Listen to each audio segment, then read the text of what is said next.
আপনারা দেখছেন প্যারালাল ঝলক ডিজিটাল মিডিয়ায় এই প্রথম বাংলায় খেলার খবরের বুলেটিন। আইএসএল থেকে আই লিগ, মোহনবাগান থেকে ইস্ট বেঙ্গল, সব খবরের লেটেস্ট আপডেট সঙ্গে বিশ্ব ফুটবলের খবর নিয়ে আমাদের বিশেষ সেগমেন্ট খেল সকার। শুক্রবার মুম্বাই সিটি এফসির বিরুদ্ধে নামবে মোহনবাগান। এখনও পর্যন্ত লিগ টেবিলের শীর্ষস্থানে থাকলেও মুম্বাইয়ের বিরুদ্ধে নামার আগে কিন্তু বেশ চিন্তায় রয়েছেন coach Sergio Lobera. Robson Robinho তো আগেই ছিটকে গিয়েছেন, এবার চোটের কারণে অনিশ্চিত অ্যালবার্তো রড্রিগেজও। যদিও তার চোট কতটা গুরুতর তা নিয়ে এখনও পর্যন্ত নিশ্চিতভাবে কিছু জানা যায়নি। বুধবারও জোর কদমেই চলে মোহনবাগানের প্রস্তুতি। একই সঙ্গে রক্ষণ নিয়ে একটু বেশিই যেন চিন্তিত সের্জিও লোবেরা। প্রত্যাশা করেননি বেঙ্গালুরুর বিরুদ্ধে 2 পয়েন্ট নষ্ট করবে মোহনবাগান, তবু করেছে। এরপর মুম্বাই সিটি এফসির বিরুদ্ধে খেলা, আবার কি জয়ের সরণিতে ফিরে আসবে সবুজ মেরুন? মোহনবাগানের প্রাক্তন ফুটবলার সত্যজিৎ চ্যাটার্জি বলছিলেন মুম্বাই শক্তিশালী, কিন্তু মোহনবাগান ফেভারিট। 100% ওটা ড্র করা উচিত হয়নি। যাই হোক, ওখানে গিয়ে খেলেছে হয়তো একটুখানি হোম অ্যাডভান্টেজ তো ওদের থাকেই সবারই, সেখানে হয়তো হয়েছে। কিন্তু মোহনবাগান যা টিম তাতে সব ম্যাচ, যে কোনো ম্যাচই ফেভারিট। তো সেখানে মুম্বাই এফসি যথেষ্ট স্ট্রং টিম, কিন্তু এটা মাথায় রাখতে হবে, অনেকটাই ভালো। তো সেই ক্ষেত্রে মোহনবাগান যেটা উচিত, মোহনবাগান খুব একটা অসুবিধা হওয়ার কথা নয়। তারপরে খেলার তো নানান সমস্যা থাকে, কখনো কখনো মানে মাঠের পরিবেশে এগুলো ঠিকঠাক হয় না, প্লেয়ারদের সাইকোলজিক্যাল এগুলো ঠিকঠাক হয় না, হয়তো কোথাও একটা সমস্যা হয়ে গেল, অপোনেন্ট টিম অনেক ভালো খেললো, সেগুলো সমস্যা হয়। তো সেই জায়গা থেকে কিন্তু মোহনবাগানের যে টিম, তাতে মনে হয় না খুব একটা অসুবিধা হবে। একটা আধটা তো দেখ, লং লিগে সব সময় এগুলো তো আছেই। আমরা কলকাতা লিগেই ছোট টিমের সাথেই কখনো কখনো ড্র করে কি করি, আমরা সবাই যে কোনো বড় টিমই। তো সেই জায়গা থেকে এটা লং লিগে হয়, আবার রিকভার করে নেয়। এবং রিকভার করে নেওয়াটাই বড় টিমের হচ্ছে সবচেয়ে বড় গুণ। যদিও এটা কলকাতা লিগ আর আইএসএল অনেক তফাৎ, তাহলেও আমি বলছি, উদাহরণটা দিচ্ছি, যেহেতু কলকাতা লিগে অনেকটাই কমজোরি টিমের সাথে আমরা ড্র করতাম মাঝে মধ্যে, কখনো সখনো। তো ধর তখনকার দিনে 23টা ম্যাচ ছিল, হয়তো 1-2 ম্যাচ ড্র হয়ে গেল, এরকম হয়। এটা এটা মানে প্রত্যেকটা দশকেই হয়েছে। তো সেই কিন্তু আইএসএল অনেক স্ট্রং টিম, সব টিমই ভালো, মানে মোটামুটি। তার মধ্যে কয়েকটা টিম তো বেশি ভালো। তো মোহনবাগান হচ্ছে বড় টিম, এখন মোহনবাগান সবচেয়ে ভালো টিম এবছরও। সেই জায়গা থেকে মুম্বাই এফসির সাথে মানে জেতার মানে সম্ভাবনাই সবসময় থাকবে বেশি মোহনবাগানের। অ্যালবার্তো সাইডলাইনে, রবসান ফিরবে কিনা বৃহস্পতিবার জানা যাবে। এই পরিস্থিতিতে সাময়িক সমস্যায় সের্জিও লোবেরার দল। সত্যজিতের কথায় লিগে এই পরিস্থিতি আসবেও, এই নিয়েই খেলতে হয়। লিগ খেলা এমনই একটা, যেখানে সমস্যা থাকবে, ইনজুরি থাকবে, কাট থাকবে, এগুলো নিয়েই চলতে হবে। এখানে একটা প্লেয়ার না থাকলে তো যদি সমস্যা হয়, সেটা টিমের পক্ষে ভালো না। তো সেগুলো আমার মনে হয়। আর যে প্লেয়ারটা খেলবে সেও যথেষ্ট ভালো প্লেয়ার, এবং সেইটা তো করতেই হবে। এই নয় যে 11জনই সব ম্যাচ খেলে চলে যাবে, এটা তো হতে পারে না লিগে। তো সেই জায়গা থেকে এগুলো খুব একটা অসুবিধা হলে হবে না, এগুলোকে কাটিয়ে উঠতেই হবে। এগুলো ভালো টিমের এটা একটা বড় দিক, যে এইগুলোকে কাটিয়ে ওঠাটাও। লিগে চোট থাকবে, কাট থাকবে, এগুলো তো সব নিয়ে চলতে হবে। তবে আমরা সবাই, এটা তো কোচও জানে, ম্যানেজমেন্টও জানে, দর্শকদেরও জানা উচিত, সবারই জানা উচিত যে এগুলো থাকবেই। কত বড় বড় প্লেয়ার খেলতে পারেনি, খুব বড় মানে যারা ডিফারেন্স করে সেরকম প্লেয়ার খেলতে পারেনি, কিন্তু ঠিক সময় মতো মানে ঠিক। এইবার যে ছেলেটা খেলবে তারও তো একটা তাগিদ থাকবে, তাকেও ধর সে ফার্স্ট টিমে আসতে পারে না, তাকে তো ফার্স্ট টিমে আসার জন্য সেই তাগিদটা থাকবে। সেই তাগিদে সে ভালো খেললে তাহলে মানে এটাই হয়। বড় টিমে তো কেউ জায়গাই দিতে চায় না, আগে তো জায়গাই দিতে চাইতো না, শালা লাগা লুকিয়ে খেলতো। তো সেই জায়গায় তো মানে এগুলো সমস্যা থাকবে, এবং এই সমস্যা কাটিয়ে উঠেই খেলতে হবে বড় টিমকে। হ্যাঁ, ব্যাপারটা কি, ধর যারা মানে ম্যাচ উইনার প্লেয়ার যারা না থাকলে তো একটু অসুবিধে হয়ই। কিন্তু আমি আবার বলছি, সবগুলোকে নিয়েই চলতে হবে, এইগুলো থাকবেই, এইগুলো থেকেই তোমাকে খেলতে জিতলে বা চ্যাম্পিয়ন হতে হবে। কেননা এটা না এটাকে যদি ওভারকাম না করতে পারো, তাহলে আর তুমি কিসের বড় টিম? তো সেইখানে ধর মনমানে 20টা প্লেয়ার আছে যারা খুব কাছাকাছি আছে। তো সেখানে রবশন রবিন সবাই থাকবে, এবং ঘুরিয়ে ফিরিয়ে, এবং যে সেটা সুযোগ পাচ্ছে না সেটা সুযোগ পাচ্ছে তার সেই ইনজুরির কারণে। তাকে প্রমাণ করতে হবে। 1 নম্বর হতে গেলে সবকটা বাধা বিপত্তি কাটিয়েই সেরা হতে হয়, মত সত্যজিতের। আরে এটাই তো হয় বড় টিমের। প্রচুর, আমরা যখন বলছি তো, তোকে ছোট উদাহরণ দিচ্ছি, কলকাতায় গিয়ে আমরা যে সুযোগ পেতাম না, প্রচুর গোল মিস করতাম, এবং গোল মিসের খেসারত দিতে হতো। হ্যাঁ, এইটাই হতো আর কি।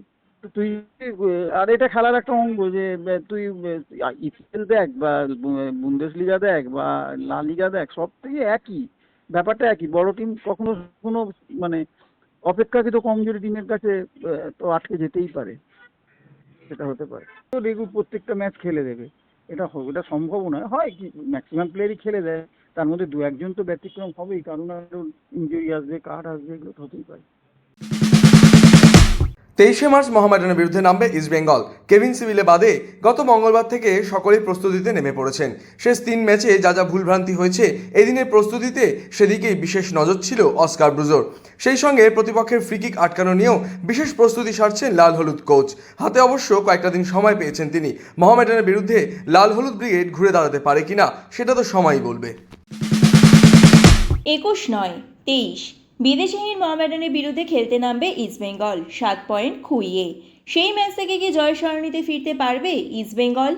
লাল হলুদের প্রাক্তন ফুটবলার বিকাশ পাজি আর খুব বেশি আশা করছেন না। কোচ ফুটবলারদের মতো ওনারও নাকি আত্মবিশ্বাস তলানিতে এসে ঠেকেছে।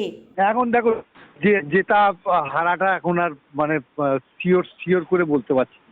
সেই কনফিডেন্সটা আমরা প্লেয়ারদের যা খেলার ছিঁড়ি দেখছি আমি, সেটা বলতে পারছি না যে বলে আমরা ম্যাচ জিতে যাবো। সেই কনফিডেন্সটা কিন্তু আমাদের প্লেয়ারের মধ্যেও নেই, কোচের মধ্যেও নেই। কোচ নিজের দোষ ঢাকতে উল্টো পাল্টা কথা বলতে আরম্ভ করে দিয়েছে। যে ইস্টবেঙ্গল ক্লাবের ড্রেসিং রুম সব থেকে বেশি স্ট্রং ছিল ভারতবর্ষের যত ক্লাব আছে, সেই ড্রেসিং রুমে কোনোদিনও কোনো নোংরামি হয়নি। সেখানে কোচ যদি বলে ক্লাবের কোনো কেউ বেইমানি করছে এটা না, আমি কোনোদিন মানতে পারি না। খুব খেলায় আর জিত আছে, হারছে ঠিক আছে, কিন্তু এইসবগুলো লোকের কাছে যে বার্তাগুলো যাচ্ছে, যে এই বার্তাগুলোই আমাদের খুব খারাপ। এবং আমরা খুব আমি বিশেষ করে আমরা চিন্তিত খুব, যে আগামী প্রজন্ম মানে তাদের ঘরের গার্জিয়ানরা যদি স্মল সাপোর্টার হয়, বাবা মা যদি স্মল সাপোর্টার হয়, তাদের ভবিষ্যৎ প্রজন্ম যারা তাদের ছেলেপুলেরা আমার মনে হয় না আর ইস্টবেঙ্গলকে সাপোর্ট করতে, এইভাবে যদি চলে ইস্টবেঙ্গলকে সাপোর্ট করতে আর আসবে বলে মনে হয় না। আর এটা আমাদের খুব চিন্তার কারণ হয়ে দাঁড়াচ্ছে। আস্তে আস্তে মোটামুটি প্রথম ম্যাচটা ভালো লোক হয়েছিল, সেকেন্ড ম্যাচটাও ভালো লোক হয়েছিল, থার্ড ম্যাচটা প্রতিদিনই বাড়ছিল।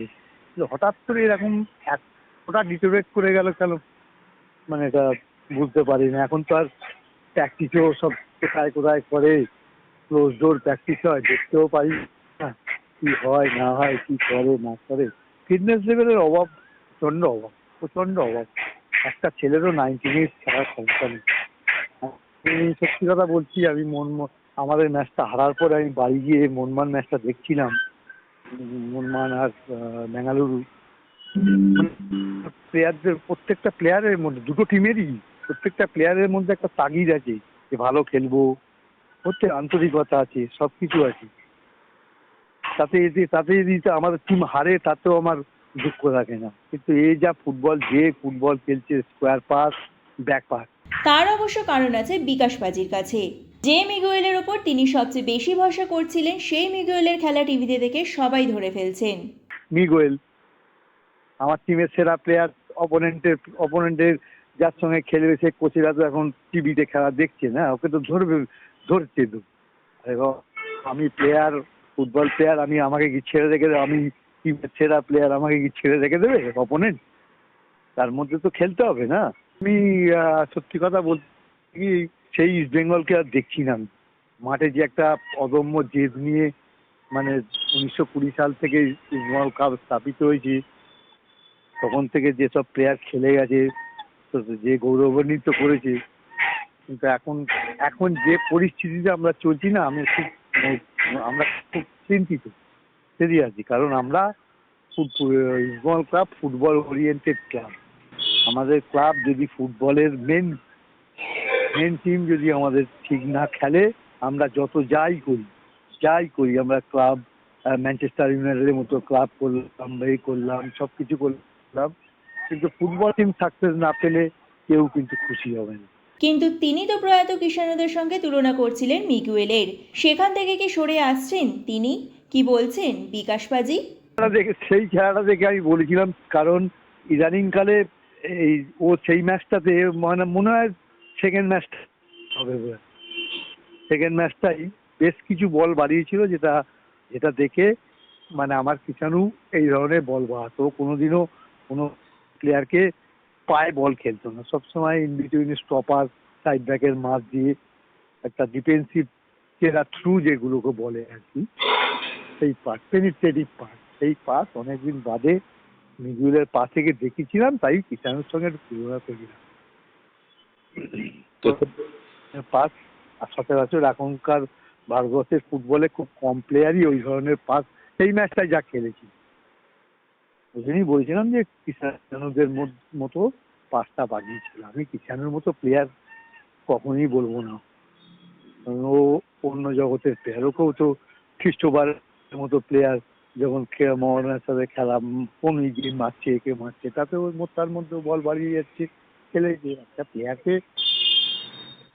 খেলতে মাঠে খেলতে হবে। তুমি আমার টিমের সেরা প্লেয়ার, তোমাকে যদি তোমাকে কি অপোনেন্ট ছেড়ে রেখে দেবে? তোমাকে তার মধ্যে তো তোমায় খেলতে হবে। মেসিকে কি ছেড়ে রেখে দেয় অপোনেন্ট? তার মধ্যে থেকেই তো খেলে দেবো। আফ্রিকা কাপ অফ নেশনস প্রতিযোগিতায় ফাইনালে মরক্কোকে হারিয়েছিল সেনেগাল, কিন্তু তারপরেও তারা চ্যাম্পিয়ন হতে পারল না। তাদের কাছ থেকে ট্রফি কেড়ে নিয়ে দেওয়া হলো মরক্কোকে। ফাইনালে রেফারির এক সিদ্ধান্তের প্রতিবাদে মাঠ ছেড়েছিল সেনেগাল, পরে আবার খেলতে নামে তারা। আফ্রিকার ফুটবল সংস্থার 22 নম্বর ধারা অনুযায়ী রেফারির নির্দেশ না মেনে বা তার অনুমতি না নিয়ে কোনো দল মাঠ ছাড়লে সেই দলকে 3-0 গোলে পরাজিত ধরে নেওয়া হবে। সেই কারণেই ফাইনালে সেনেগালের গোল ধরা হবে না, পরিবর্তে মরক্কো 3-0 গোলে জিতেছে ধরা হবে। অর্থাৎ এবার ট্রফি সেনেগালের কাছ থেকে নিয়ে মরক্কোকে দেওয়া হবে। এই প্রথমবার আফ্রিকার চ্যাম্পিয়ন দেশ হবে মরক্কো। উয়েফা চ্যাম্পিয়ন্স লিগের শেষ 16 ফার্স্ট লিগে রিয়াল মাদ্রিদ নিজেদের ঘরের মাঠে 3-0 গোলে হারিয়েছিল ম্যান সিটিকে। বুধবার সেকেন্ড লেগেও ম্যান সিটিকে 2-1 গোলে হারিয়েছে রিয়াল মাদ্রিদ। রিয়াল মাদ্রিদের হয়ে জোড়া গোল ভিনিসিয়াস জুনিয়রের, ম্যান সিটির হয়ে গোল হাল্যান্ডের।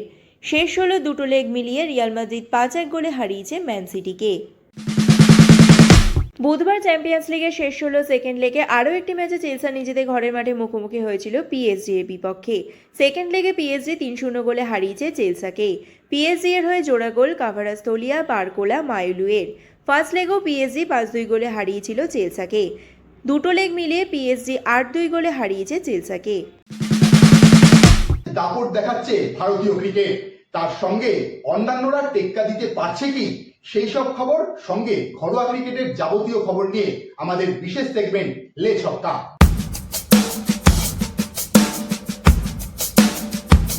টি-20 বিশ্বকাপে 8 ম্যাচে 141 রান করেছেন অভিষেক শর্মা। ফর্ম ভালো না থাকলেও এই বিশ্বকাপ বদলে দিয়েছে তাকে। আইসিসি ক্রমতালিকায় টি-20-র 1 নম্বর ব্যাটসম্যান হিসেবে খেলতে নামলেও শূন্যের হ্যাট্রিক দিয়ে প্রতিযোগিতা শুরু হয়েছিল তার। একের পর এক ম্যাচে রান পাচ্ছিলেন না, তারপরেও প্রধান কোচ গৌতম গম্ভীর ভরসা দেখিয়েছিলেন তার ওপর। সেই ভরসা জেরেই কঠিন সময় শেষ পর্যন্ত কাটিয়ে উঠতে পেরেছিলেন তিনি। এক সাক্ষাৎকারে সেই কঠিন সময়ের কথা বলেছেন অভিষেক শর্মা। তিনি বলেন, কঠিন সময়ে কোচ গৌতম গম্ভীর আমাকে বারবার বলেছিলেন জটিল কিছু না ভাবতে, দলে আমার যা কাজ আমি যেভাবে চলি সেটাই চালিয়ে যেতে, সাহস দেখাতে। সাথে আরও বলেছিলেন একটা ভালো ইনিংস ছন্দ ফিরিয়ে দেবে, দলকে জেতাবে। আমি খুব খুশি যে শেষ পর্যন্ত ফাইনালে সেটাই এসেছে। জসপ্রীত বুমরার জন্য ক্রিকেটারদের বেতন কাঠামো বদলে ফেলতে পারে ভারতীয় ক্রিকেট বোর্ড। এ+ ক্যাটাগরি সরিয়ে দেওয়া হয়েছে, ফলে আগের তুলনায় 2 কোটি টাকা কম পাচ্ছেন বুমরা। এ+ ক্যাটাগরিতে থাকা ক্রিকেটাররা বছরে 7 কোটি টাকা পেতেন। এই ক্যাটাগরিতে তাদেরই রাখা হতো যারা 3টি ফরম্যাটেই ভালো খেলতেন। গত বছর পর্যন্ত বুমরার পাশাপাশি বিরাট কোহলি, রোহিত শর্মা এবং রবীন্দ্র জাদেজা এই ক্যাটাগরিতে ছিলেন, কিন্তু রোহিত ও কোহলি 2টি ফরম্যাট থেকে অবসর নিয়েছেন। বুমরাকেও এ ক্যাটাগরিতে নামিয়ে এ+ ক্যাটাগরিতে তুলে দেওয়া হয়েছে, ফলে 7 কোটির বদলে বুমরা পান বছরে 5 কোটি টাকা। কিন্তু বুমরাই একমাত্র ভারতীয় ক্রিকেটার যিনি ধারাবাহিকভাবে 3 ফরম্যাটে খেলেন। এরকম ক্রিকেটারের বেতন বছরে 2 কোটি টাকা কমে যাক তা চাইছে না বোর্ড। পাশাপাশি টি-20 বিশ্বকাপে তার পারফরমেন্সের পর বোর্ডের এই ভাবনা আরও বেড়েছে। গতবার দিল্লি ক্যাপিটালসের হয়ে শুরুতে ফিনিশারের ভূমিকায় দেখা যাচ্ছিল লোকেশ রাহুলকে, কিন্তু পরে বাধ্য হয়ে ওপেনিংয়ে নামতে হয়েছিল তাকে। এবার শুরু থেকে সেই ভূমিকায় দেখা যাবে রাহুলকে। গত মরশুমে 11টি ম্যাচে 4 নম্বরে নেমেছিলেন রাহুল। পুরনো দল লখনৌ সুপার জায়ান্টস ও রয়্যাল চ্যালেঞ্জার্স বেঙ্গালুরুর বিরুদ্ধে দিল্লিকে জিতিয়েছিলেন, কিন্তু ওপেনিংয়ে ফেরার পর গুজরাট টাইটান্সের বিরুদ্ধে 65 বলে 112 রান করেছিলেন তিনি। তারপর থেকে ওপেনার হিসেবেই খেলেছেন রাহুল। গত মরশুমে 149.72 স্ট্রাইক রেটে 13 ম্যাচে 539 রান করেছিলেন রাহুল, যা দিল্লির ব্যাটসম্যানদের মধ্যে সর্বাধিক। হকি, টেনিস, বাস্কেটবল, ক্রিকেট, ফুটবলের বাইরেও খেলাধুলার যাবতীয় খবর নিয়ে আমাদের বিশেষ সেগমেন্ট উইং প্লে।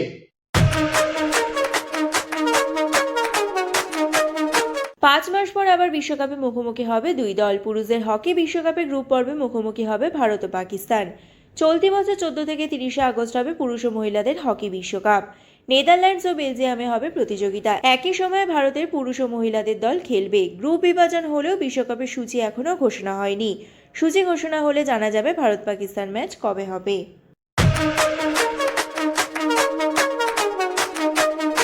প্যারালাল ঝলক আজ এই পর্যন্তই।